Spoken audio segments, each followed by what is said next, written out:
Now to the UK, where Prince Charles has tested positive for coronavirus. Reportedly, the 71-year-old was advised that he was contagious with the disease starting on March the 13th. Now, according to Clarence House, the Prince of Wales has been displaying mild symptoms, but otherwise remains in good health. Here's France 24's Chris Moore with his update on this story from East Sussex.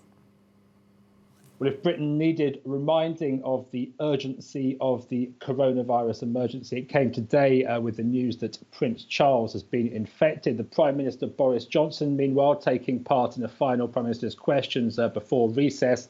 A lot of the focus there on help for the self-employed. There's a big debate going on here in the United Kingdom over the fate of workers in the country's so-called gig economy, people who feel they have no choice but to go to work. And in some cases, the argument goes are effectively being forced to do so by employers. That amid continued images of crowded tube carriages on the London Underground. Focus too on the National Health Service, already stretched. The fact of the matter is that in terms of coronavirus deaths, Britain has intervened later on that curve than several of its European neighbours. And the fear is that the health service will be simply overwhelmed in the coming weeks and months.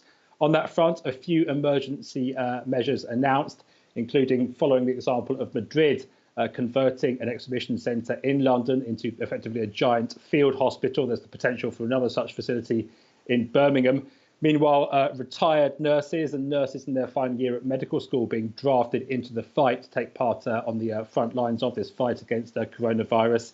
And the government calling for a 250,000 strong army of volunteers to help the weak, elderly, vulnerable through this crisis, delivering medication, shopping, etc. The NHS, stretched as it may be, is a cornerstone of Britain, and the message in Parliament today was, for its sake, to relieve pressure on that health service, please do stay home.